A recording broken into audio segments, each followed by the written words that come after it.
Organization Sangguniang Panglusod Dakbayan sa Cagayan de Oro is now called on to order. Please do stand. An invocation by no other than Councilor Jocelyn B. Rodriguez. Is she around? Okay, absent. Okay. So sounds like more familiar. Maria Lourdes Gani, can you lead the prayer this afternoon? Doktora pa. Good, okay.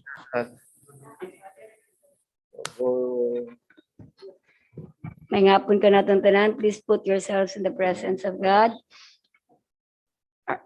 Name Father, Son, the Holy Spirit, Amen.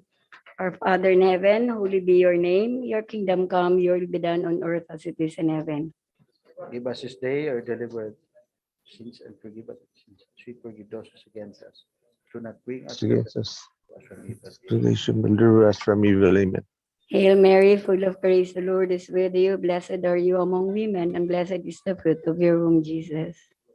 Holy Mary, Mother of God, pray for us sinners, now and at the death. Amen. Glory be to the Father, and to the Son, and to the Holy Spirit. And it was As it was in the beginning, now and shall be, world without end. Amen. Name Father, Son, and Holy Spirit, Amen. Thank you, Councilor Maria Lourdes Gani. And for the singing of our national anthem,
and for the Cagayan de Oro March.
Mayong hapon to all the regular members and so as to our fellow members in the different abode and to the who are present in the social media and so as to the people,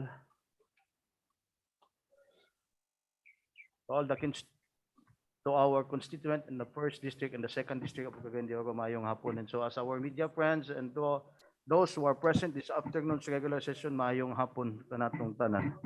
Mr. Secretary, can you do the roll call and determine if we do have a quorum? Mayong hapon kanimo. Maayong hapon, Mr. Chairman. Mayong hapon. Honorable Renar Joaquin, VOI, City Vice Mayor and Presiding Officer. For the First District Councilors, Honorable Edna M. Dahino, Honorable J.R. Pascual, Honorable Roger J. Present. Abaday, Honorable Saldi O. Ocon, Honorable George is Goking, Present. Honorable Ruben R. Daba, Present.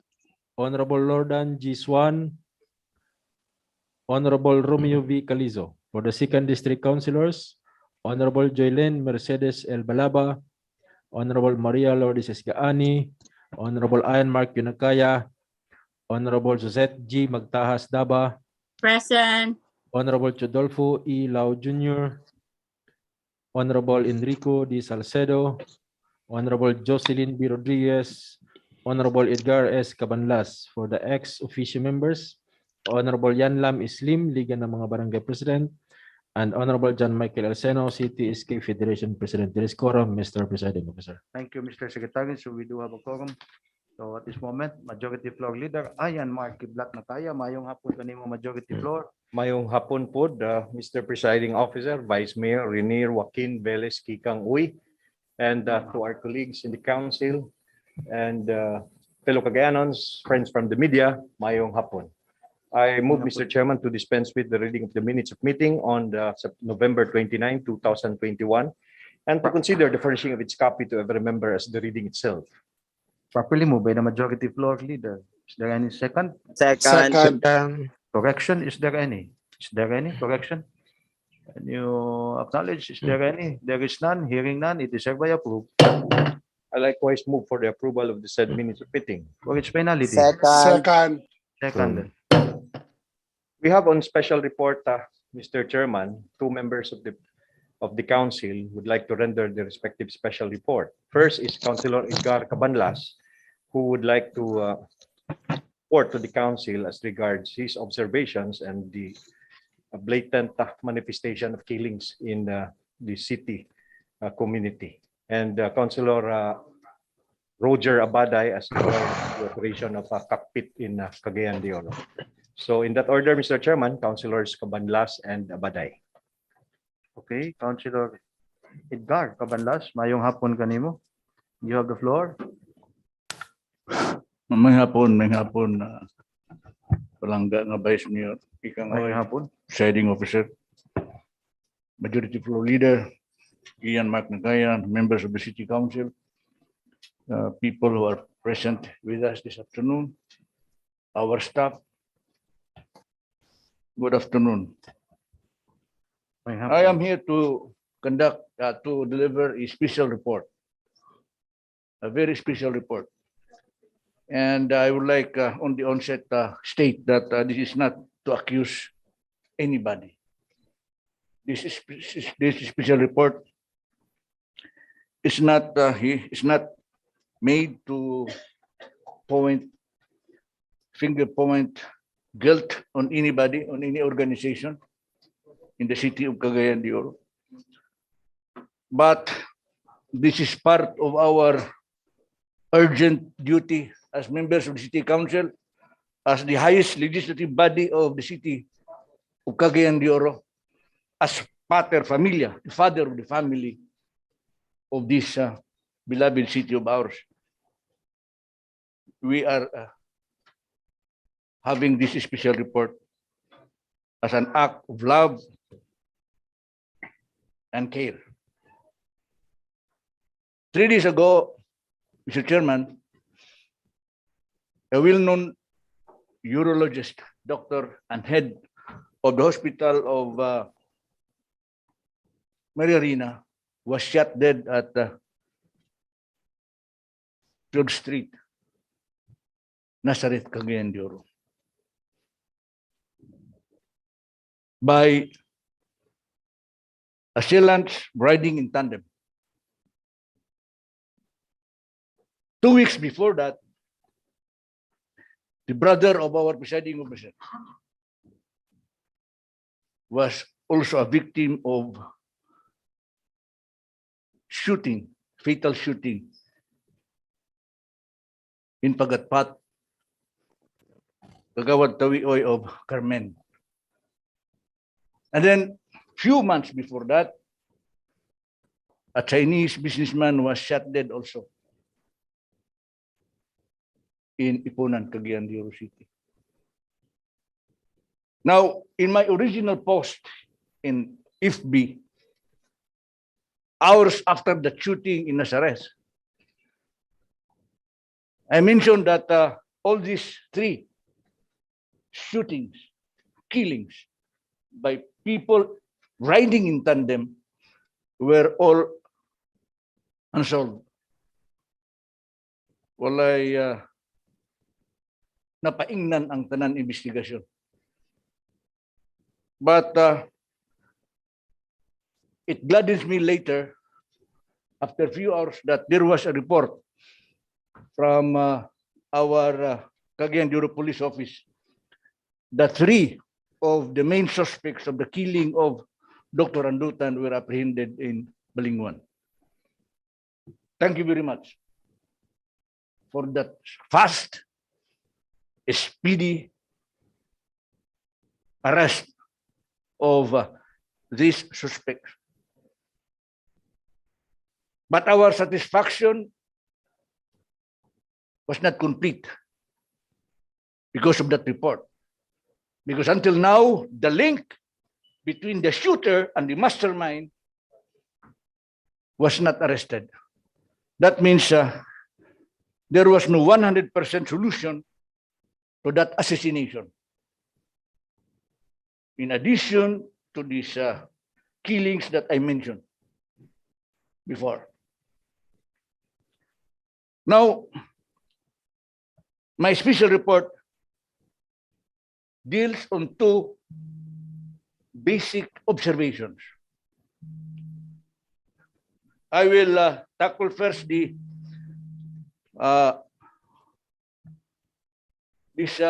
lighter observation.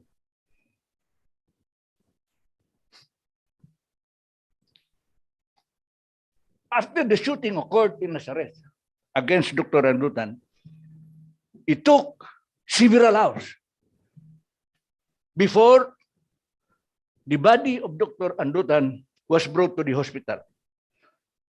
And it was not the policeman who brought his body to the hospital, but it is already the doctors of the Maria Reina Hospital, after knowing that the victim was their boss, their chief, as director of that hospital. When Tawi-Oy was killed in Pagatpat, his body remained in the area where he was shot, and it took so many hours before he was removed, including that of his caretaker. The same thing happened also to the shooting in Ipunan. My question is, why? I heard that after the shooting of that doctor, and when he was brought to the hospital by the Maria Reina doctors, he was still alive. The doctors there tried to revive him, put him in the ICU, in the operating table. They work hard to revive, but I think, it's only my observation, I'm not a doctor, but because of the loss of blood, he died. Possibly, when he was brought immediately upon the arrival of the first police officer who responded to that incident, if he was immediately brought to that hospital, there could be that slim chance that he will survive his wounds and avoid death. The same thing could also happen to Tawi, to that caretaker, to that Chinese businessman. So, why? Why? I'm not saying that we should blame the policemen, but are they afraid of holding the wounded body of the blood because there was this failure? There seems to be fear in bringing this wounded victim to the hospital and perhaps save his life. I need some answers on that. Because it is becoming a habit already, Mr. Chairman. Now, let's go to the police manual. Let's go to the police manual of the police, of the Philippine National Police. Rule 22 of that police manual. According to Rule 22 of that police manual, conduct of crime scene investigation. Conduct of crime scene investigation. I would like to read this very short, Mr. Chairman. The crime scene investigation starts from the arrival of the first responders, FR. These are the first people, first policemen who will arrive at the crime scene, to the arrival of the duty investigator. This is the investigator or IOC, investigator of the case. That is the second batch. And the third is the SOCO. That's the sequence. Now, the following are the functions of these three. Number one, first responder, the one who first arrived at the crime scene. What shall he do? The first police officers to arrive at the crime scene are the FR or first responders, who were dispatched by the local police station concerned after receipt of the incident or flash report.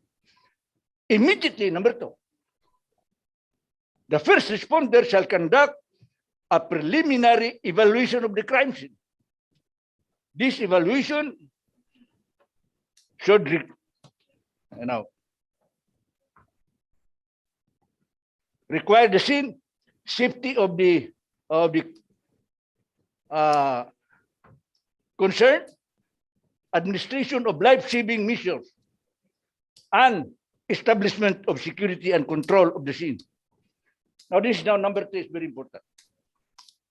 Number three, the first responders is mandated to save and preserve life. So life, important yun. Not the crime scene, not the evidences, not the bullets. It is life. By giving the necessary first aid measure to the injured and other medical evacuation as necessary. The FR shall likewise secure and preserve the crime scene by cordoning the area to prevent an unauthorized person from entry. So what is important, PI? Kung na yung mga hitabo nga sasama ninyo, it's not the preservation of the evidence of the crime, but the life of the dying man. I do not know if this was followed. This was followed, very good.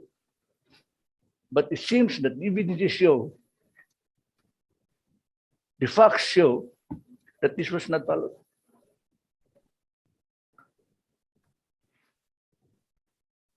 And then it is after the first responder, then the investigator of the crime comes second. He will receive briefing from the first responders, and he will evaluate the situation. And if it is necessary, he then calls the suko. So katulong lagi the suko.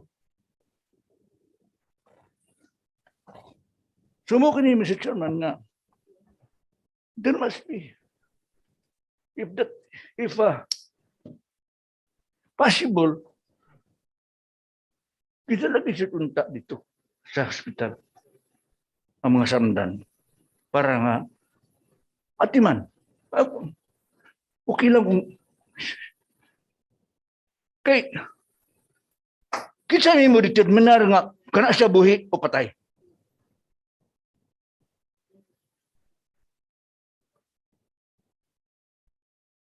I do not know. But the presumption should be that that victim is alive. The presumption should be that. Not that the presumption that the victim is dead because he's no longer moving. That is a wrong presumption.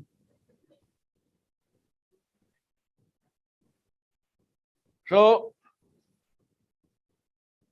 I hope, as I said, I'm not blaming anyone, but as pater familia of the society, of this community, of this city, it is our obligation to remind our police or anybody else under the national or local government to perform their job properly. And if there is a need for a seminar to remind them of this basic requirement of their own manual, then they should do that. Should kayo nga kining na nasa ikaupat mo lang hapon mahitabo. Oh, I hope I will of this or we can call the police here. Explain to us why. Not only the police, but all law enforcement agencies. Nga naman. Nganong dakan may patay sa itong takbayan. This is the second now point that I'm bringing out. Nga naman dakan naman kayo. We have been well known as a city of peace, tranquility. People are coming in, investing here in the city because we enjoy peace, friendship, city of golden friendship. And now that is being teared down by this sunod-sunod nga hitabo nga grabe kayo. I don't want to talk about the past, but usahay mo good Mr. Chairman na madumduman na itong panahon nga itong mga karaan pa mga polis nito nga wa pa man ganina madumdum pa man ganina sa budget ng intelligence fund. Pero nga naman magka-anticipate naman nila daan anay din nga kriminal. Katagbuon naman nila daan di pastulay tagbuon nila. Na mag-hotel di sa limkit kay kanya to. Ilan naman gaya. Wa pa gani makakidnap sa ilang tuyo nga kidnapon. Ilan naman dahil ipang hurot di sa hotel pa ganito. Kani sila di makadlaw. Nagpuyo sa usa ka boarding house. So, where is now the wrong lies? Where is the fault lies now?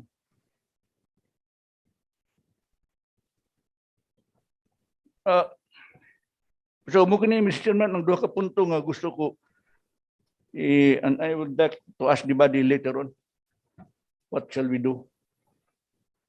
Are we going to call them, or are we just refer this to the Committee on Police to conduct the investigation, or are we going to call them here in plenary so that everybody can ask question?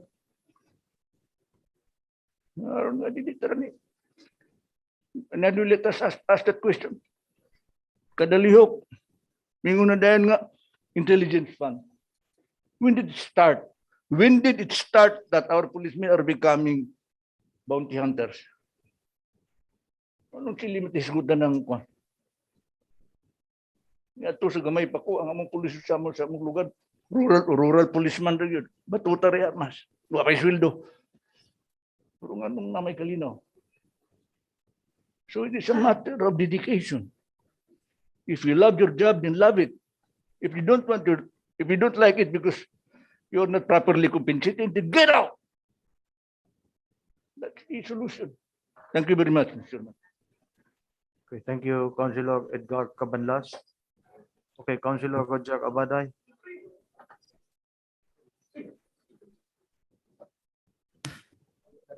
Thank you very much, Mr. Presiding Officer.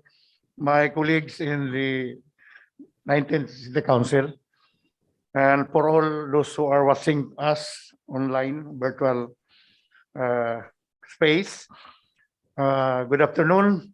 Now, this is just in addition with Councilor Cabanlas' special report regarding this riding in tandem, no? In Cagayan de Oro, I think there are 5 or 6 recorded, no, as of this year or the past year about riding in tandem. And I would like to thanks, partially congratulating the police that for a few days na-apprehend ang, I think 3 or 4 of the members of the gunmen, no? But the most important is the mastermind must be apprehended. Kato pulos lang to sinulan. May gani gali pa mga professional. So I hope that this will connect with other incidents, no, including those of Tawi, sa pasin o guan kay kung nabawan ilang gi crossmatch ang firearms and other katong bala mga paraphernalias, whether is it the same firearm related ba, no? So that's most important. So we just pray that the mastermind must be apprehended, no? Now I made a research, no, with regards to riding in tandem. I was tempted to research why is this riding in tandem in Cagayan de Oro? It's not resolved, no? Wag din masulbad. So in the study of colleges and universities of College of Criminology, piliin ko lang din sa Mindanao. And General Santos City, the regional office or Region 12, no, was awarded as the most efficient among the country's regional police officers, resolving causes of riding in tandem. Out of it, 86 riding in tandem cases, dakot na ba sa Region 10, 64 of which was being apprehended and prosecuted in court. So this should be ang ato sang kukpunta, this should make a jump start, no, to study what was the strategy of the police office in Region 12, no? Although this is study in the past years, but the strategy is worth effective, Mr. Chairman and my colleagues. So what was their strategy? Why they were emerged as one of the most the best police the region in resolving crime crime about riding in tandem. So according to this study and the record that attributed to the accomplishment of the region, of PNP of Region 12, they conducted an intensified operations, plans, there are plans, and to conduct random checkpoint along the highways, so national or in the city, on other strategic roads. That was my recommendation in the last session. to the Kukpu. They have to do this, Mr. Chairman. And aside from that, aside from this activities, they have also enhanced their intelligence operation of local police and units against motorcycle riding criminals. They have also coordinated, create a task force like the Highway Patrol Group, an operation regarding riding in tandem. And perhaps the commander ordered their men, no? If musukol, ang katong ilang friend, ilang yung birhan, pero that's another side, Mr. Chairman. So, my point here, Mr. Chairman, that katong itabo ng apprehension, reaction naman lang to. Ang ato dapat nunta is proactive, preventive. So these are preventive measures that the police should do. Di na ito hulaton nga napay masunod, patay na sab sa mga high killer. Kaya kanina mga high killer, naagin sila permi kaya tungkol sa kalisod sa panahon, sugot na lang. Imagine 150, magbayan-bayan sila, patakabuok. Sugal na lang tungkol sa kalisod. Pero Mr. Chairman, there is a need in our police force. No? Di lang sila masuko, but this is just a recommendation. If they will adopt this, I think this is one of the most effective strategy in detection. Hindi na ito pabuton nga napay musunod. About this kind of criminality. And another one of my recommendation, in fact, resolutions is scheduled to ABC. Ang nakatabang sa anong na-identify ang katong mga suspects because of the presence of CCTV in the area. So, one of my resolution I recommend in this meeting that ang mga barangay unta mag-install sila og mga CCTV, especially those areas are prone to criminality. So, dako kayo. So, there is a need that the community will also cooperate. Dili na to sa ligan ng atong police and law enforcement agencies. Because the community is part of our criminal justice system to cooperate with our agency in resolving cases like this, Mr. Chairman. So again, I will reiterate those my proposed resolution. I think it was already submitted to the police and to the ABC, especially that they are having their budgeting now. It is a charge nila na sa ilang security or sa security order nga ma-install yun o mga ng CCTV. In fact, we have existing ordinance sa mga establishment that CCTV is mandatory. So for the barangays, I think only few barangays that have done that in this. But in other rural areas, that is supposed to be installed, no? And that is a complement for the campaign of peace and order, like this riding in tandem criminality. Thank you very much, Mr. Chairman. Okay, thank you, Mr. Roger Cabaday. Okay, Councilor Edna Dahino.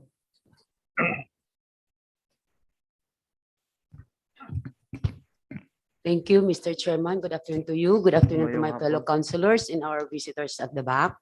Mr. Chairman, I would like to commend the observation of one of our colleagues here, Councilor Ed Cabanlas, for this observation on how the police were able to respond to the problem or to the crime scene. So we need to revisit, Mr. Chairman, this rule, because it as it was stated the rule na may I 1, 2, 3. So we need to know how the policemen were able to review that. Sa mga balaod, we need to really check whether this law were still effective ba or dili na. So we have to revisit in order for us to create new rules if there is a need to create ones. So, Mr. Chairman, and also would like to, again, with this CCTV camera, the 17th Council was able to pass the CCTV camera, CCTV ordinance. And it was murag sa mga businessman, mga business stores lang to siya, Mr. Chairman. So we'd like to also revisit on that particular ordinance so that we can review and upgrade, Mr. Chairman, so that we can really incorporate things that would really be needed on this kind of situation, Mr. Chairman. Thank you. Okay, thank you, Councilor Edna Marban Dahino. Okay, Councilor Enrico Salcedo.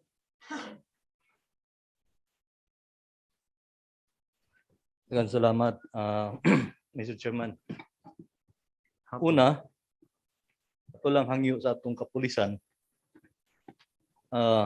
Tungod kay watong panahon ng Colonel Mejia and Colonel Aganon na ay police visibility, Mr. Chairman. Gani, kung ako mahinumduman kang Colonel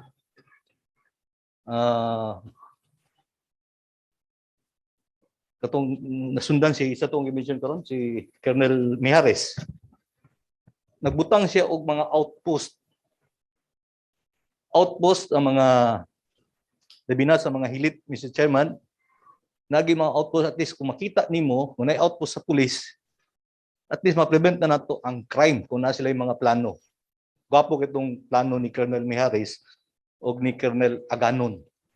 I hope, Mr. Chairman, nga ibalik ni Colonel Mandea aning police visibility. Second, atong hangyoon ang atong kapulisan gyapon nga ipagawas na ng cartographic sketch sa kanang kang doktor Andutan, kay maski ang cartographic sketch ni Tawi-Uy until now wala mo gawas, Mr. Chairman, para kung gusto nila matabangan kanan lang na cartographic sketch kan Tawi o kang Andutan, kay sigurado ko kana si Rene nailan man gani ang complete name na ginaynaong. Ipagawas na to, Mr. Chairman, para delete na to. Hangyo po na to sa atong dakbayan, Mr. Chairman. Kung mahimo, kung naghatag tag bounty kang Tawi, naghatag tag bounty kang Andutan, especially kini kang Rene, para madali na to pag dakop, Mr. Chairman. Kay kung naay bounty siguro po ni kang Andutan, kini kang Rene man ang wala madakpi ka ng ilang contractor gibali, si tawag ana. Middleman. At least mapadali pud nato. Madakop kay importante nga may bawaan nato kung kinsay mastermind. Mr. Chairman. Ikaduha pud natong hangyo or unsa bitawag ani pangutana, katong minumduman naman tay CCTV sa city. Unsa na may nitabo adto? Kung atong tan-awon katong nga loan is 90 million to sa DBP, Mr. Chairman. Busa i-appeal na to pag-invite during sa atong inquiry ang sabay in charge anang kuan kanang CCTV na to. CDR. I-appeal na to, Mr. Chairman, ang CDR. Kay para ma-update da kung unsa na yung tabo adtong 90 million man siguro to nga loan to gikas DBP, kung unsa na yung tabo adto kay dako kay makatabang kay para sa Davao ang ilang CCTV sa Davao, Mr. Chairman, muna minus kay ilang crime kay madak pa man dito tungod sa CCTV nya balo ko high tech ng CCTV nga kanang worth 90 million nga gi-install na to diri sa syudad. Mr. Chairman, daghang salamat. Okay, thank you. Councilor Enrico Salcedo. Mr. Rene. Councilor Saldi Ocon.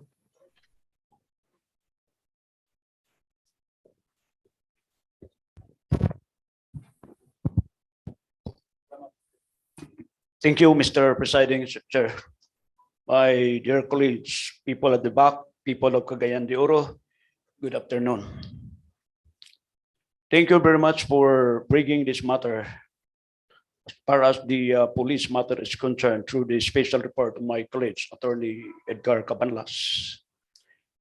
Mr. Chairman, first, as far as the police visibility is concerned, pag may mga krimen, I don't think, Mr. Chairman, that we can automatically apprehend to those who are people who belong to the, this kind of barbaric act. Because if we look around, if we study on the total population of Cagayan de Oro today, siguro pila na ta.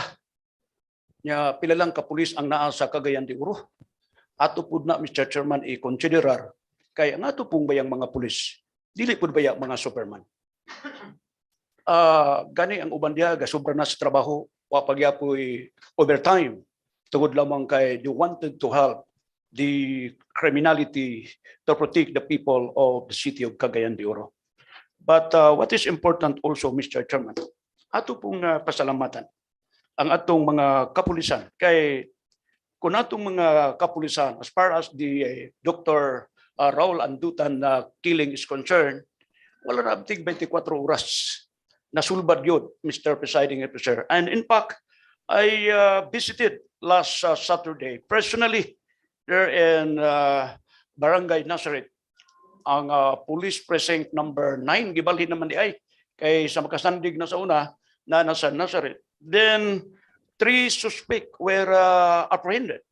One is certain Joel Nakwa Acelia, 37-year-old, married, resident, Sitio Tandakol, Barangay Lilingayan, Balinsa City, Bukidnon. The triggerman he himself, he admitted nga siya yun ang mipusil. One na gani siya muna og sa motor, Mr. Chair. Gasakay lang siya, parking. Minor gamay. Diretso tira. Then the second one is Jomar Adlaw, 30 years old. Marriage also of the Logon, Maramag, Bukidnon. Actually, all the suspect coming from Bukidnon. And the other one is Joel Jong Chavez, 30-year-old, marriage, Barangay Ginuyuran, Valencia, Bukidnon. So kini, Mr. Chairman, may gidikita nako. Kay mo man ang bata-bata atong certain Rene, kining si Joel Jong Chavez. In fact, during the apprehension of these 3 suspects, one of the 2 suspects, 3 suspects, one of the suspects, Mr. Chair, has a standing warrant of arrest, one of the 10 most wanted criminal in the province of Bukidnon. Murder ang kaso. Gipatay niya 2000 February 20, one of the victim yang gipatay sa Mountain View and Valencia City.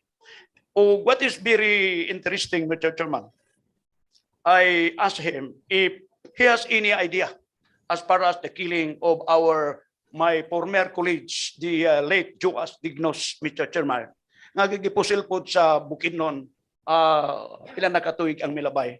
And he admitted, hingon niya, not personally siya nagpatay, but he know who are the culprit behind the killing of Joas Dignos. So, pasalamat ko sa mga kapulisan nga tuwa dito from Bukidnon, o sila miingon nga nanay warrant of arrest, ang lang ipangita karon nga madagpan gyapon kining suspect. Mr. Chairman, I also would like to, as Councilor Eric Salcido mentioned earlier, that we will set a specific amount for the bounty for the immediate arrest of one of the principal suspect, the middleman, certain Rene, Mr. Chairman, para ma-arresto po nato ni dayon. For the sake of justice, especially the family of Dr. Andutan and the rest remaining unsolved crime in the city of Cagayan de Oro, Mr. Chairman. Thank you very much. Good afternoon. Mr. Chairman. Okay. Thank you, Councilor Saldiocon. Okay, Councilor Romeo Calizo.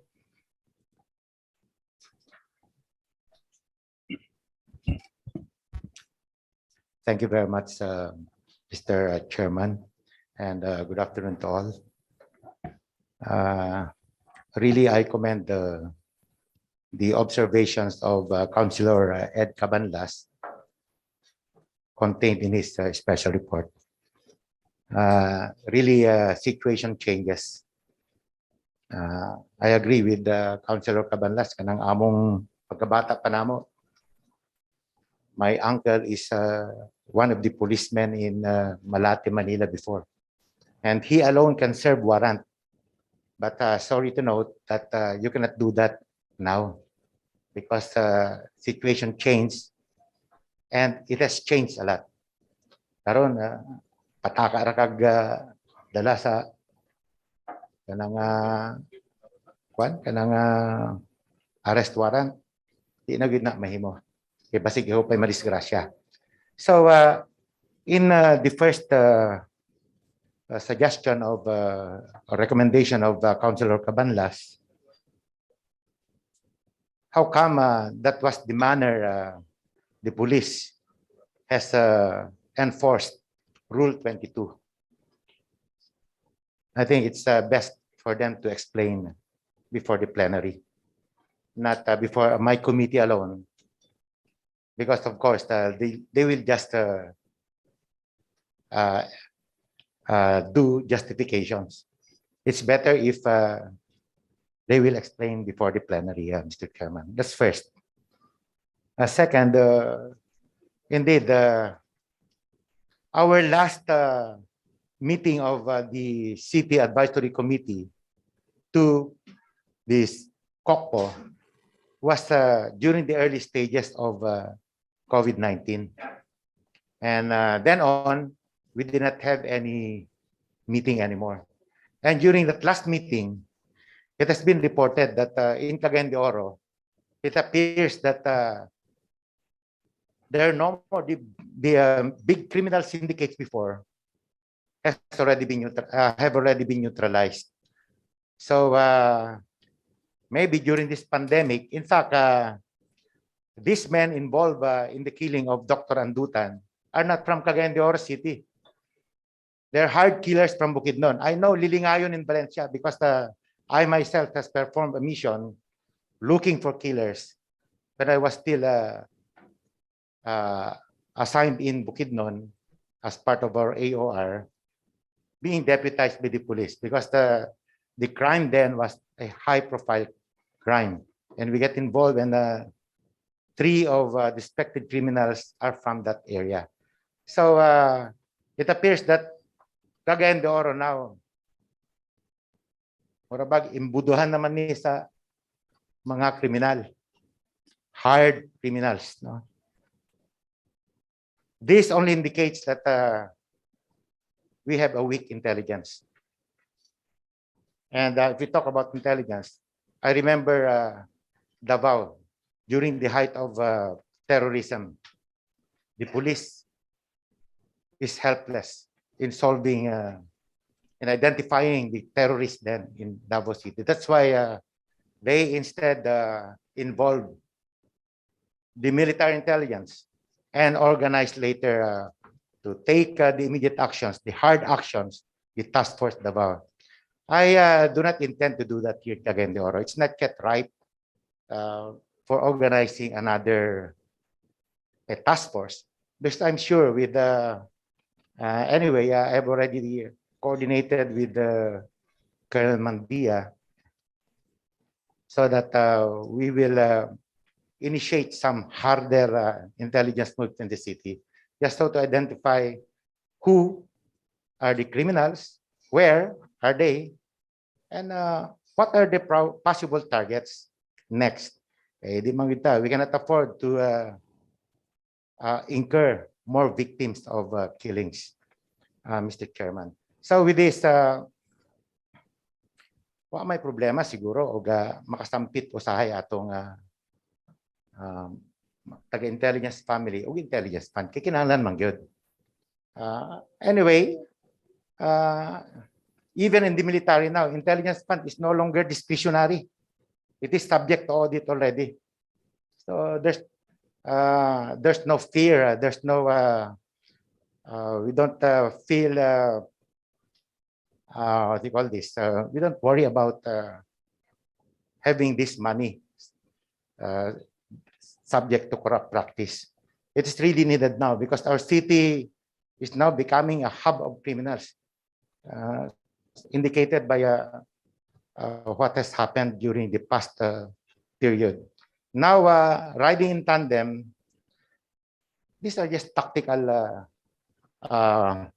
actions being, these are tactical ploys being utilized by criminals. Kay lami manggod karon og mupatay ko running in tandem kay gusto man ko ma-identify. I will ride the motorcycle driven by my companion na di gyud ma-identify. My face can hardly be identified. I just used the helmet, nakatap-tap agad mask. So it's very hard to identify already the culprits. But according to Councilor Abaday, General Santos City has been successful in the counter moves about riding tandem crimes. So we can just copy what they've done there. We'll just coordinate with the police.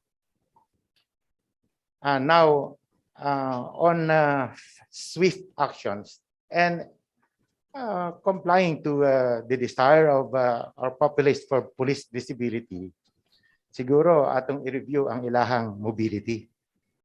Kay for us to perform swift action, swift reaction, there's a need for good mobility also and good communication equipment.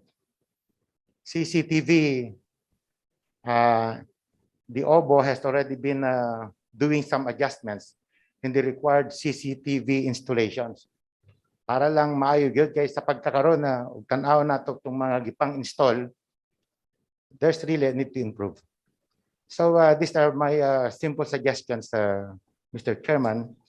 I hope that this would be given some consideration. Thank you very much. Thank you, Mr. Chairman. Councilor Mayor Calizo. Is there any who wants to? Mr. Chairman. Lastly, Councilor Chodolfo Bunglao. Yes, thank you, Mr. Presiding Officer. Good afternoon to you. Good afternoon to my esteemed colleagues. Actually, there are two things which the good reporter raised. First, the way the police would respond in case there is a crime happen in that area. Second, how the sequence of investigation be made after the crime has been committed. Now, let's go to the first point which the good reporter raised, Mr. Presiding Officer. Kung giyon sa nila pag-respond, maybe let me suggest first that this inquiry should be referred to the Committee on Law and Order. Why law and order? Because there are so many things that we are going to ask. Because kung din sa plenary or during our regular session, dabig limited lang ang atong mapangutana because of the limited time also that we have. Unlike dito sa committee, kay tanan nimong nga gusto ipapangutana nga sa mga invited nato nga mga resource persons atong mapangutana. Like for example, katong gi-raise ni Councilor Cabanlas, imbis nga pagkahitabo sa crime, imbis nga i-save nimo ang biktima, napasagdan, no? And this was happened according to during the time of Kagawad Tawi and Dr. Andutan. Dugay kay gikuha sa ilang sakyanan aron i-save punta ang kinabuhi pero gipasagdan dito, no? So usa na gusto nato mahibaw-an how do they respond during the crime incident. So ikaduha dayon ang kanang investigation kay kasagara man gud, no, when I was then the barangay captain of Barangay Lapasan, dili ka makaduol sa biktima not unless nga ang suko ang una ang mosulod.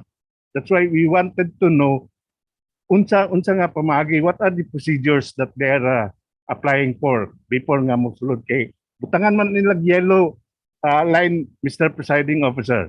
So kung nana yellow line, nobody should be allowed to enter within the premises of that yellow ribbon. So dabig ma-charge tana. So mo nang gusto sad nato mapangutana sa ato mga kapulisan. And then talking about CCTV camera, we have already an ordinance.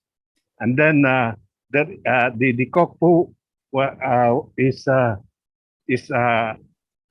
I think it was charged to the COCPO to inspect all business establishments here in our city to install kining mga CCTV cameras. But sad to note, for several committee meetings made by the Law and Order Committee, wa pagid ma-comply, wa pagani ma-submit sa mga kapulisan kung kinsa ang nag-comply nga mga establishments.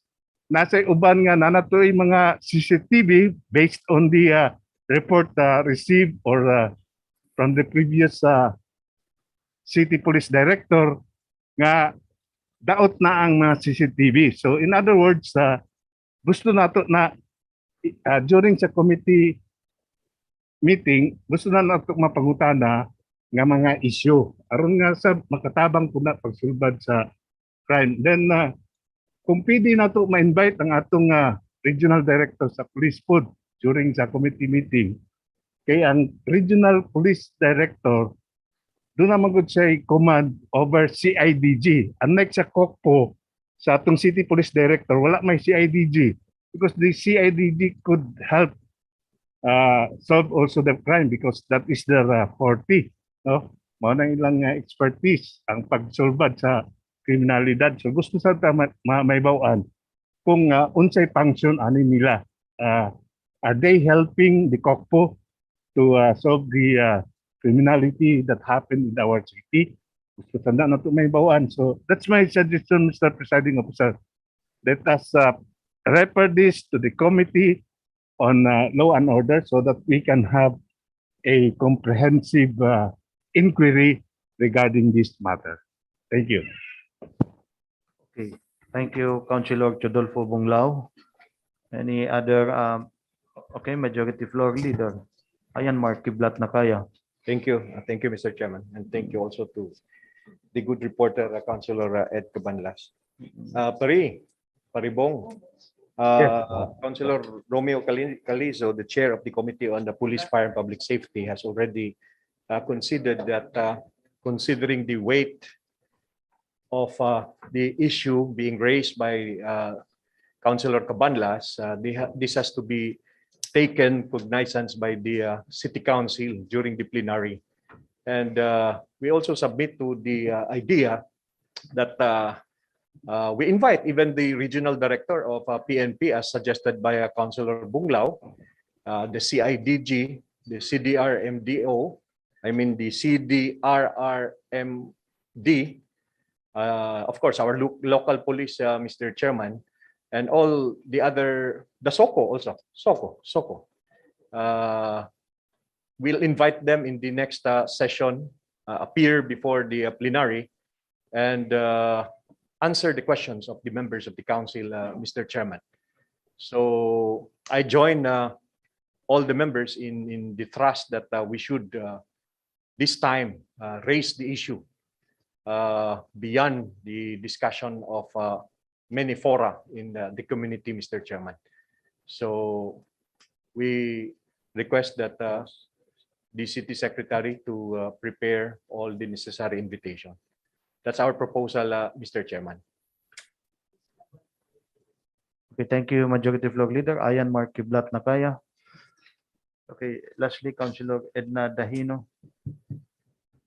Thank you again, Mr. Chairman. As I can recall, last session, Mr. Chairman, Councilor Roger Abada raised or made a resolution to have a random checkpoints sa itong what is this kaning highway riding in tandem, right?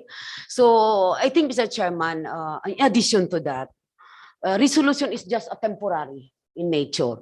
But I would like to suggest, Mr. Chairman, that we have to craft an ordinance kaning running in tandem should be kanabang mapugnani or naa siya buhaton nato ni in connection because a lot of cities in other in this sa atong nasod they had already an ordinance nga they are not allowed some na portion sa ilang mga dalan they are not allowed to have or to enter nga kanang mga naay duha ka tao. So I think that would also be considered as we have a meeting in the committee of the police and order. Thank you, Mr. Chairman. Okay, thank you, Councilor Edna Dahino. Okay, is there anyone to in addition? Okay, Councilor Romeo Calizo. Thank you very much, Mr. Chairman, and I appreciate the recommendation of Councilor Edna Dahino. But my request that this be referred first before the Committee on Public Order and Safety before we finalize the ordinance, so Okay. that we can come up with a good scheme of coming up with that concept, Mr. Chairman. Thank you very much. Okay, thank you, Councilor Romeo Calizo. Okay, but we have to consider it also that we have to time constraint that we have for the discussion. Only one regular session left at the one or two, no? At the end of December. Anyway, so We'll have Thank you. appearance next week, Mr. Chairman, and as a parallel activity of the council through the Committee on the Police, Fire, and Public Safety, they can consider whatever this proposal that the members of the council, and take cognizance that the Philippine National Police Office and the elements therein, Mr. Chairman, are a national entity, and some powers of the council may not be applicable in the regulation side, but we can engage the discussion in the next session, Mr. Chairman, as to the proposal of Councilor Dahino and some of the members of the council. Okay, we will do it this way. So anyway, thank you, Majority Floor Leader Ayan Marky Vlad Nakaya, and so as to the good reporter for his observation, Councilor Edgar Cabanlas. Well, the question is the protocol of the responding and there is a crime. No? So actually the responder and so as the investigation and so as to all the matter when it comes to a crime scene. So which is which? So since this could be a matter of police power of the state, and so as we are in a civilian legislation on our part, but we have to know first the protocol. The first which is the one who are entitled to the first responder or to the preserving the lives or taking the culprit aside, no? So asa man gyud ang una. So first we have to address it also to all the what do you call, to all the law enforcement officers as mentioned by one of our colleagues here, that we have to discuss it. So maybe it much better, since we don't have enough yet time, but we have to address this issue since this is a serious matter in our society or in our community, since it involves our peace and order in our locality. So maybe we will make it up as a committee as a whole, and then the committee chairman will be the Committee on Law and Order Committee Chairman, chaired by Councilor Romeo Calizo. And so as we address it to all of us, of which that we have part to question some of it, maybe he will schedule it to all the respective law enforcement agencies, such as NBI, and so as the PNP, intelligence group, NAPOLCOM, any other subject for discussion it also, to discuss it further, no? And so as the CCTV, the implementation of CCTV, it's very important, since all the crimes, especially when we are finding the truth, I think that could be one or three things that we cannot hide, no? The sun in our community, first is the sun, and so as the moon, and the lastly is the truth. So we are finding the truth there. So the CCTV is always on guard 24/7. So we have to implement it. And then after that, lastly is the ordinance that we have to craft in support of this, to suppress this act of this act. No? And lastly, the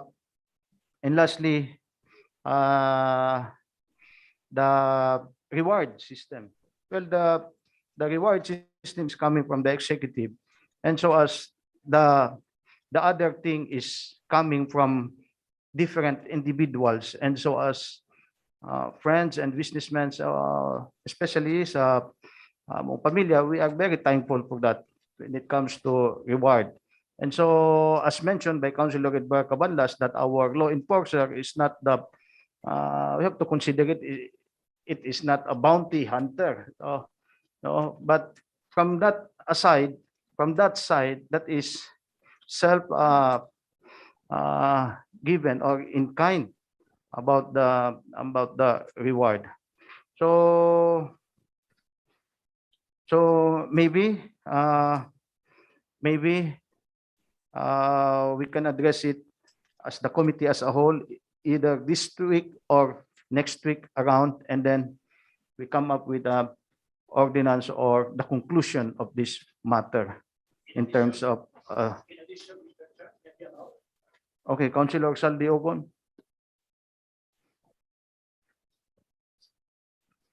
Thank you, Mr. Chair. Thank you for everybody's concern as far as our peace and order situation and the city. Of course, this is our primary concern, being members and elected by the people of Cagayan de Oro. If possible, Mr. Chairman, can we also possibly invite the members of the Philippine Drug Enforcement Agency, Mr. Chairman? Because if we notice, based on several report, Mr. Chair, that dagan barangay kuno nga which is affected by drug until now, Mr. Chairman. That is why, if you may, Mr. Chairman, we will also invite the PDEA to shed light kung unsay programa nila, ngano man yung maging uhag nila, Mr. Chair. Thank you. That is why all law enforcement officers, so that is all be entitled for it. Mr. Chairman, just additional. Okay, Councilor Chodolfo Bunglao. Could we ask the SOCO, Mr. Chairman, to bring the medical legal of those people who are killed atong for Kagawad Tawi and for Dr. Andutan? Or may bawa nato kung ang cause sa ilang death is due to loss of blood or whatever. Kay dabi ko sana sa atong makaatag sa atong idea kung unsa nato pag-improve, pag-respond kung dunay crime may tabo sa ato sa dakbayan. Okay, thank you, Councilor. Okay, thank you, Councilor Chodolfo Bunglao. So SOCO, well, all law enforcement officers, so they are entitled. So, okay, in addition, Councilor Romeo Calizo. Thank you, Mr. Chairman. It is also strongly suggested that can we also invite the military intelligence? Maybe they could be of great help in this particular issue. And can we set the date? And may I request members of the Committee of the Whole to be present there so that they can help the chairman give a sound resolution over these issues, Mr. Chairman. Okay. So the date, I don't know when will be the date, Mr. Chairman. I suggest that will be on Wednesday because this is an immediate and critical issue. Wednesday holiday day. No? Tomorrow. I have to consider it also. Thursday.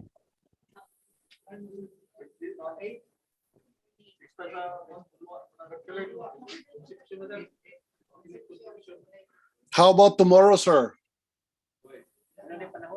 Ang invitation. Lisod magod mag-invite o ugma. So Ay, sakto day tuod. At 10, will that be okay, everybody, Mr. Chairman? And my request, the members, if they have specific requirements to those invited, to remind our secretary so that this will be included in the invitation letters, Mr. Chairman. Thank you.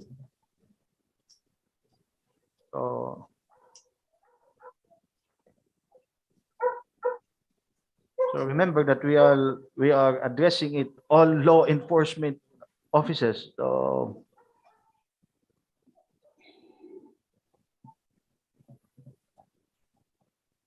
13, 14. So any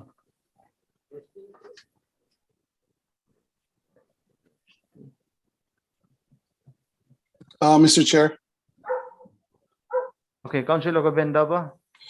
I think you have a point, Mr. Chair, kay everybody is preparing kay doon na ang Christmas break and everything. So my suggestion, Mr. Chair, is we send na lang a letter if they are available on this kind of date, and then that's the time we're going to set the meeting, Mr. Chair. That's all. Thank you, salamat, Mr. Chair. So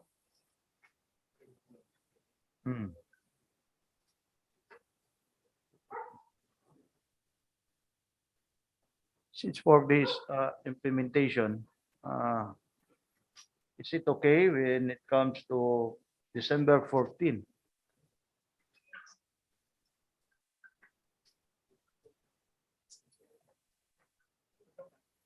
December 14.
Okay, so, okay, Councilor Romeo Calizo, the committee chairman. We have to redouble the schedule and the things that we have to finish before the year end. So I'd ask the secretary and the majority floor leader that we have to consider it all along. So December, okay. The December, chair of the okay. Committee on the Police, Mr. Chairman, is asking for reconsideration, and if the presiding chair would allow, he would like to convene the Committee of the Whole on December 10, Friday. December 10, Friday. Since considering that the issue is urgent and it needs immediate action, Mr. Chairman, I think while the issue is still hot, the public Okay. desires an immediate resolution on this, Mr. Okay. Chairman. It's okay lang? Okay. So December 10, December 10. to the Committee on Law and Order chaired by Councilor Romeo Calizo. Well, this could be a committee as a whole, but the lead committee is the Committee on Law and Order, chaired by Councilor Romeo Calizo in December 10. Okay, our second reporter. Thank you for our good reporter, Councilor Edgar Cabanlas, and so as the committee chairman on Law and Order. So our second reporter, is there any? Okay, Councilor Roger Abaday, our second reporter. With the topic. Thank you very much, Mr. Presiding Officer, Vice Mayor Winarki Kangui, my distinguished colleagues in the City Council, and all people who are listening with us today. Ngayong hapon sa tanan. Now, the national incidence of COVID-19 has significantly reduced day by day. In fact, report of DOH today, December 6, we have only more than 600 new cases as compared to previous months, 10,000 down to thousands number. And we have in Cagayan de Oro, last December 4, I think that's Sabado, Saturday, we have a 0 incidents. No, walay positive, no? And recoveries also is significantly increased. No more patient in the quarantine area. In Irid and Cyril, this afternoon I watched the press briefing of Mayor Oscar Moreno. There are only a few, I think only 5 ang nasa Cyril ug Irid overall. Nakakaroon. Ang atong Adar and ang daily incident average 0.49%. So our vaccinated residents has almost reached to the target. Or gamay na lang kulang, no? Itong mga double dose, so ang kulang na lang, booster na lang. So, believably, this is the effect of the massive vaccination nationwide and in our local campaign in Cagayan de Oro. Although there is such a threatening Omicron virus, but still our health department authorities are prepared for preventive measure for this matter. So thanks to the efforts of the city government, the frontliners, and with cooperation of our people, especially barangay officials in the city. Now, in view of this situation, Mr. Chairman and my colleagues, there is a crying request of some industries, Mr. Chairman. I think there is also necessity that we should also look into our economic side. Most of the amusement industries like games, online games, cinemas, cockpits, they are asking us, praying us in our 2 committee meetings, including the health. So they have presented their desire and their disgust because they were really affected of economic losses, Mr. Chairman, and most of their personnel lost a job. They were deprived also, the aficionados were deprived of their leisure time for almost 2 years now. So, of course, they are asking for the resumption of this their operation, Mr. Chairman. And this would also benefit us because this is for generation of city's income, especially that we are budgeting for almost 8 billion for 2022. So, as the chairman of the Games of Amusement Committee, Mr. Chairman, I am proposing a resolution to earnestly request the IATF through the Honorable City Mayor to allow the resumption of the operations of industries mentioned, as what other cities and municipalities done now in Metro Manila and other places, and helping their industries to rise up, Mr. Chairman. So, because under the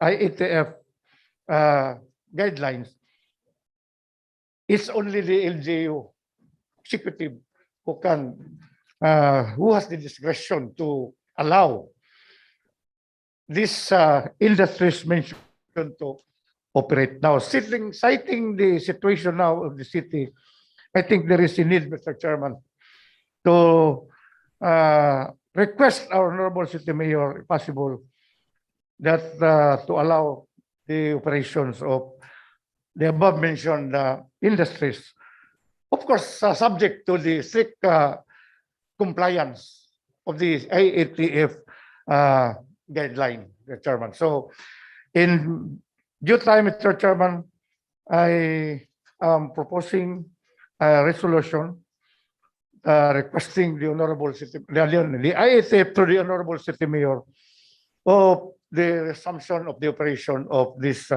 industries which I have mentioned, Mr. Chairman, subject to this highly. Thank you very much. Okay, thank you, Councilor Roger Abaday. Okay, Councilor Saldi Ocon.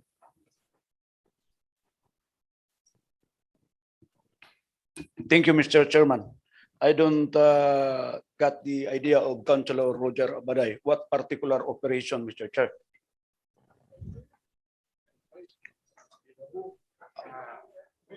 Sa to, pare? The operation of A-games, online games. A-games, and online games. Game. Dili sabong. Including cockfighting. Cockfighting.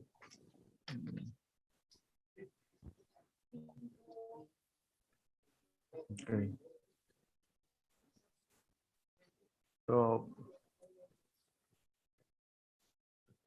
any, okay, comment or the special report? Special reporter. We have our IATF counterpart present. Maybe at the proper time. The proper time, which is the well, one of our member of the IATF we discuss when it comes to this matter.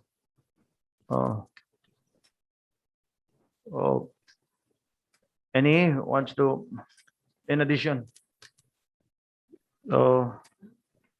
None. Okay, thank you, Councilor Roger Abaday, for your special report. So maybe at the proper time. So any resolution? Okay. Our orders of the day, majority floor leader. We have items 1, 2, 3, Mr. Chairman. Omnibus motion, proposed resolution number 2021-255, returning to the Barangay Council of Barangay number 40, the city, its appropriation ordinance number 3-S-2021, series of 2021.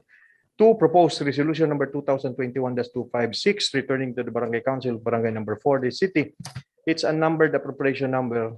And 3, proposed resolution number 2021-257, returning to the Barangay Council of Barangay number 19, the city, its appropriation ordinance number 02-11-2021. Series of 2021 covering the respective supplemental budgets for calendar year 2021 with estimated incomes with information that said ordinances are operative in their entirety. Move for the approval of items 1, 2, 3. Second. Properly moved by the majority floor leader for omnibus proposal or motion. Second. And seconded. Resolution number 2021-255. Resolution number 2021-256. Resolution number 2021-257. And resolution number 2021-258. Properly moved and seconded. Objection? Objection. None. Hearing none. It is hereby approved. Move to dispense second final reading. Dispense for its penalty. Second. Seconded.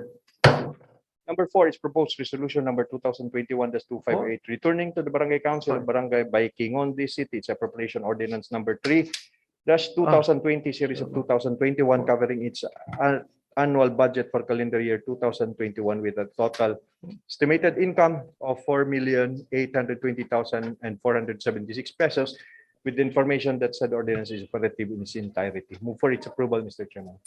Second. By the majority floor leader. Second. Objection. None. Hearing none. Hearing none. Resolution number 2021-258 is hereby approved. Move to dispense second final reading. Dispense for its penalty. Second. Second.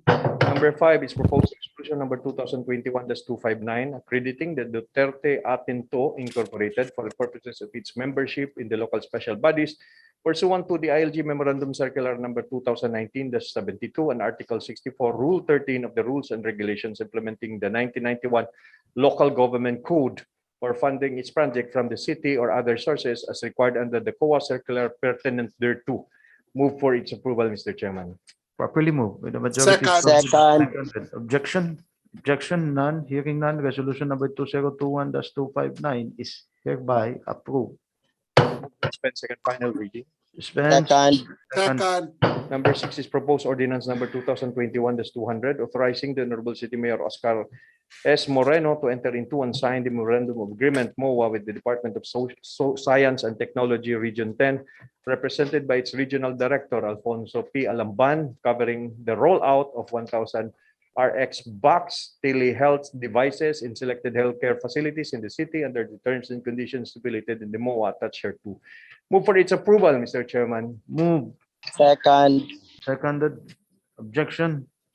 Objection? None. Ordinance number 2021-200. Move to dispense second final reading. Which Second. finality? Seconded.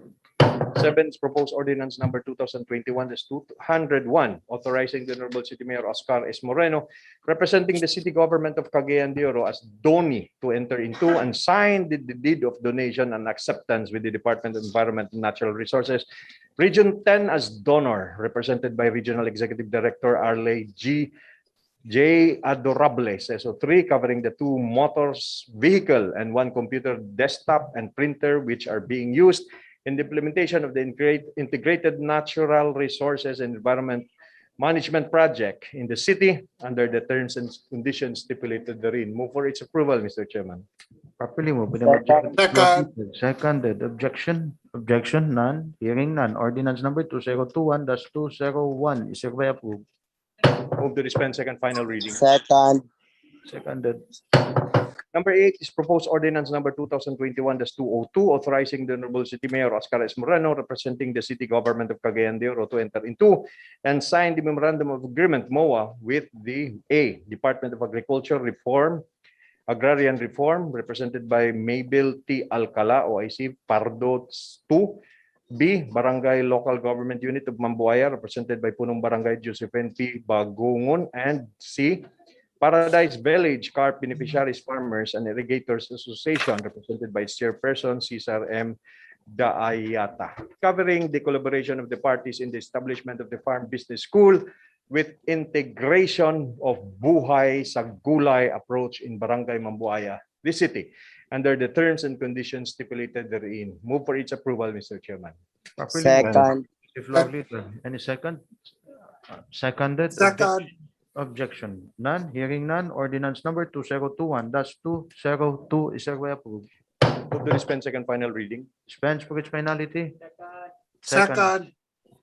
Number 9 is proposed ordinance number 2021-203, authorizing the Honorable City Mayor Oscar S. Moreno, representing the city government of Cagayan de Oro, to enter into and sign the memorandum of agreement with the A, Department of Agrarian Reform, represented by OIC, Parco 2, Mabel T. Alcala, B, Barangay Local Government of Indahag, represented by Punong Barangay Jocelyn N. Dahino, and C, San Isidro Calakapan Farmers Association Multipurpose Cooperative, represented by its chairperson, Engineer Vicente M. Biduya Jr., covering the collaboration of the parties in the establishment of the Farm Business School with integration of Buhay sa Gulay and Farmers Field School approach in Barangay Indahag, the city, under the terms and conditions stipulated therein. Move for its approval, Mr. Chairman. Properly moved. With a majority. Second. Second. Seconded. Objection? Objection? None. Hearing none. Ordinance number 2021-203 is hereby approved. Move to dispense second final reading. Second. Seconded. Number 10 is proposed ordinance number 2021-204, appropriating the sum of 237,147 pesos and 15 centavos from the item non-office general public services, personal services, terminal leave benefits in the 2021 annual budget earmarked for Mr. Roberto E. Villaluz, Administrative Officer for City Administrator's Office, to be made available for the terminal leave pay of Mr. Cirilo C. Pimentel Jr., former agricultural technician, Agricultural Productivity Office who resigned from the government service effective August 1, 2020. Move for its approval, Mr. Chairman. Properly moved by Second. majority Second. floor. Seconded. Objection? Objection. Hearing none. Hearing none. Ordinance number 2021-204 is hereby approved. Move to dispense second final reading. Dispense. Second. Seconded.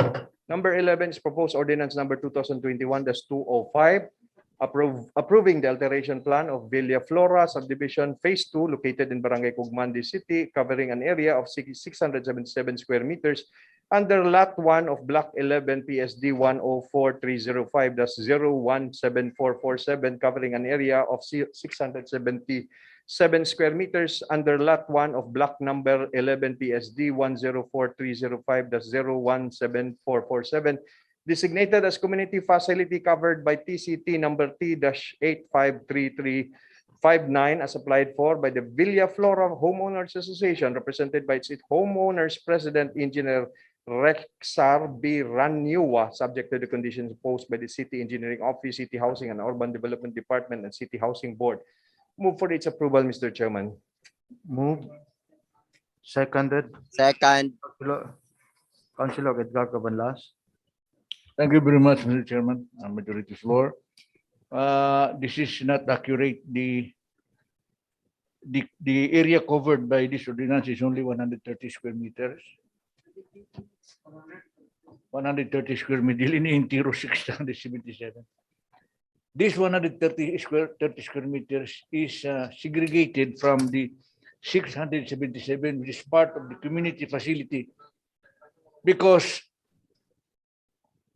a lot of the same size was used by the homeowners association as the area where they put up their water tank, community water tank. So, importante kini kayo, Mr. Chairman, kay labi na kining Villa Flora, kay this is a socialized housing project abandoned by the Villarosa brothers before. Sila rataw na ning kamot ani. O nagbutang sila water tank, pero ang ilang nabutangan sa water tank suitable sa area, nanay tagiya. Nisugot ang tagiya nga diya ibutang ilang water tank, pero exchange nining portion sa 677. Kuan na kini sa na diya 130 square meters. But as an amendment, I would like to add a phrase here that subject to the submission of the actual technical description of the 130 square meters. Thank you very much, Mr. Okay, from 677 square meter down to 130 square meter. So since the committee sponsor is As the one who corrected, is Mr. Chairman. proposing, so it could be a friendly amendment. So the covering area for it will be now 130. So properly moved by the majority floor leader and seconded. Okay, Councilor Roger Cabaday. I just want to be clarified, Mr. Chair, with regards to the Appendix L, page 115, the letter of Engineer Pimentel, the housing chairman, the department chairman, letter to Raniwa. Then the letter of Engineer Pacuribo to Engineer Ermin Pimentel also. The remarks that the technical aspects be informed that the applied altered area is a portion of parks, playground, Villa Flora subdivision, which was denied by the RTC record, Samis Oriental. Then the area is also, as finding by the finding of the City Legal Office in Appendix L 107, that the said area as a park or playgrounds or recreation are non-alienable public lands and non-buildable. So May I be clarified, this is the chairman of this committee. Okay, okay. I think it is heard clearly by the committee sponsor. Okay, Councilor Edgar. Thank you, Councilor Roger Cabaday. Okay, Yes, Councilor Edgar Cabanlas. that was the observation of city legal and also of the city engineers and the CHUD. But I read the decision, Mr. Chairman. I always read the decision. The decision was correct, very correct. The decision said, number one, because the title of the petition in court was authority to survey. So the decision said, number one, that the court grants the request for authority to survey. Okay. Ningon ng korte nga, okay, survey. Survey mo. Number two, ningon ng court, as to the reclassification of this land, the court said, I have no jurisdiction. Who has the jurisdiction? The city council. That is why they come here to ask for reclassification. It doesn't mean that the reclassification was denied. The court merely said, it is not part of my duty and power to reclassify because reclassification belongs to the city council. We can reclassify. Now, in our last meeting with the association, we have the authority now from the board of directors of the homeowners association. The president there, Mr. Ranua, he even scolded many about department heads because that guy is very arrogant also. But we cannot, because he's arrogant, we will just say no if his request is valid. So that's why I recommended for the approval. Now, it's only 130 square meters. Kaya ang cut manggudya sa kwan is only small. Niya kaning butangan sa water tank. Gamay ram kay dako. That 677 square meters is the entire kining open space. Only a portion.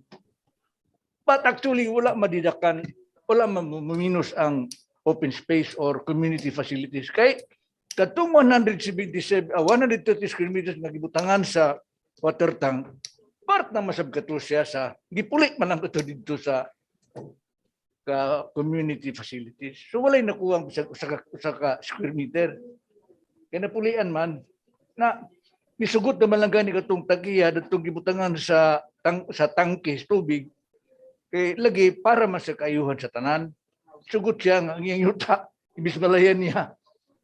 Pero gipulian siya dito sa kuan gamay. Ano na ang it's just fair. So wala may naalkansi. Thank you very much, Mr. Chairman. Okay, thank you. Thank you, Councilor Edgar Cabanlas. Okay, Councilor Saldi Ocon.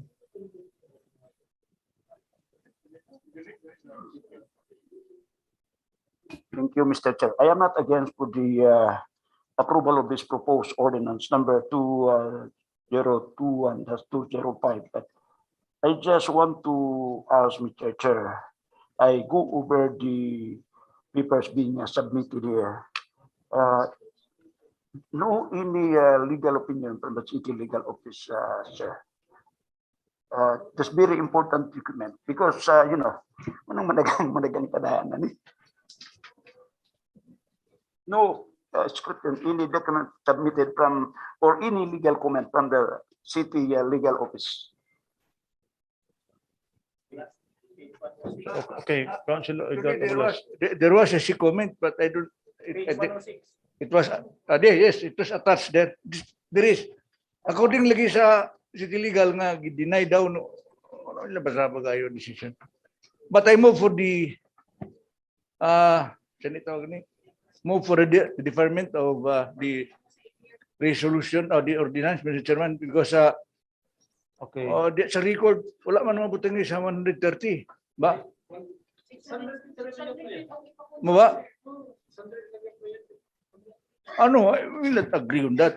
We only agree on the 130 square meters. Okay, so That's why I stood up so the to okay, correct the. the documentation is not will be fit for the any other. If they are asking for the entire conversion, I will not. Okay. So You better verify that. Super record. Thank you very much. Okay, I thank move for you. a deferment. okay.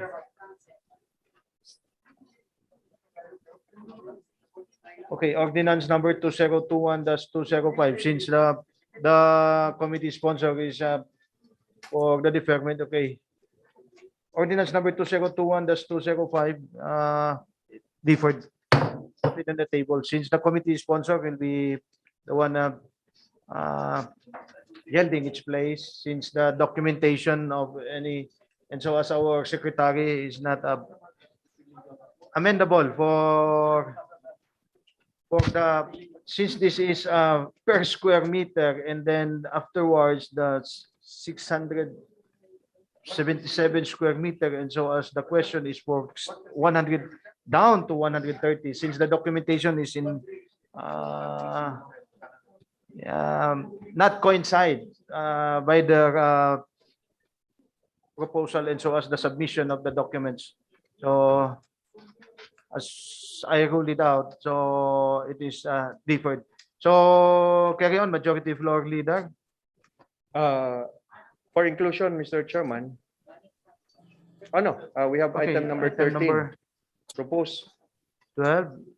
Juan Rabani. Kang Carla Rabani nga bonus. Propose. Ordinance 12. number. Number 12 pa ba? 12. Ang bonus ni Carla? Di. 12. Number 12 is proposed ordinance number 2021-206, approving the alteration of plan of Golden Village subdivision located in Barangay Carmen de City by resizing block 14 from 1 lot into 20 saleable lots and 3 lots specified as 4-meter wide easement with the total area of 20,611 square meters as applied for by the Mindanao Golden Valley Corporation, represented by its president and general manager Edgardo K. Sitongsa, subject to the conditions imposed by the City Engineering Office, City Housing and Urban Development Department, and City Housing Board. Move for its approval, Mr. Chairman. Properly moved by the Majority Floor Leader. And a second. Second. Objection. None. Hearing none. Ordinance number 2021-206 is hereby approved. Move to dispense second final reading. Dispense for its finality. Second. Seconded. Monanikar. Number 13 is proposed ordinance number 2021-199, approving the supplemental budget number 4 of the general fund and supplemental budget number 4 of the special account local enterprises, economic enterprises, both for calendar year 2021, with estimated incomes of 166,394,920 pesos and 25,700,000 pesos respectively against estimated expenditures of the same amounts. Move for its approval, Mr. Chairman. Properly moved by the Majority Second. Leader. Seconded by Councilor Robendaba. Objection. Is there any objection? There is none. Hearing none. Ordinance number 2021-199 is hereby approved. Appeal ba mga GO? Tanan? Yay! Okay. Tanan. Pero sa front page si Carla. Hereby approved. Move to dispense second final reading. Dispense for its finality. Seconded. Yeah, for inclusion, Mr. Chairman, as items 14 and 15.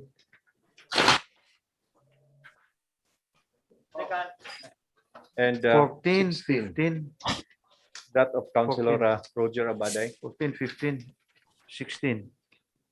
For inclusion. Any second? Seconded. Majority floor. Carry on. Thank you. 14 is proposed resolution number 2021-260, approving and or adopting the supplemental annual investment program number 3 for calendar year 2021 of the City Government of Cagayan de Oro. Move for its approval, Mr. Chairman. Properly moved by the Majority Second. Floor Leader. Seconded. Objection. Objection is Abstain, Mr. Chair. abstention. Abstention. Abstention, Councilor Lordans one.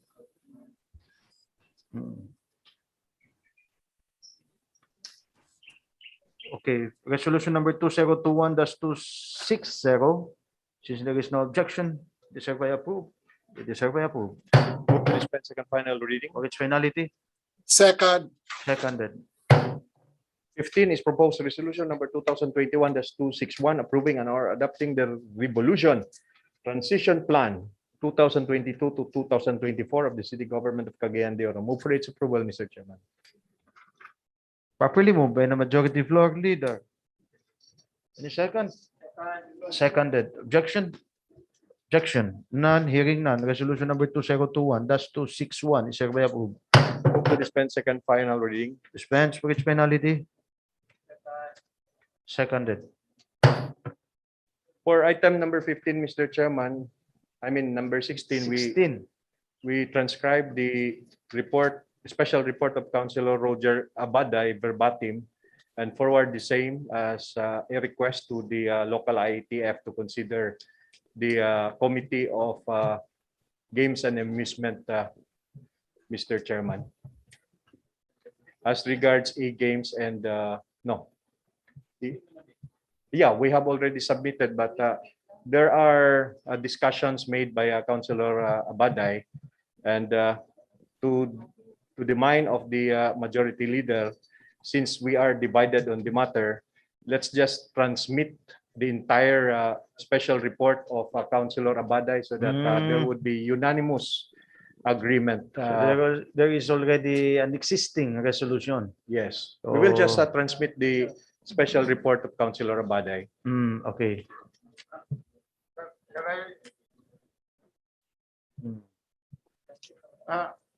What is Okay. not, Mr. Chairman, what is not included in my proposed resolution is the cinema is included there, the cinemas. Wala ba?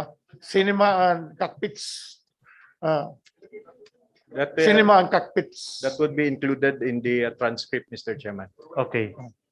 So move to approve and to transmit the same to the local IATF, Mr. Chairman. Okay, properly moved by the majority floor leader. And any second? Any second? Any second? Seconded. Objection? Objection? None. Resolution number 2021-2. Okay, for referral. Okay, for referral. So hereby approved. There being no other pending, Mr. Chairman, move to adjourn. Session adjourned.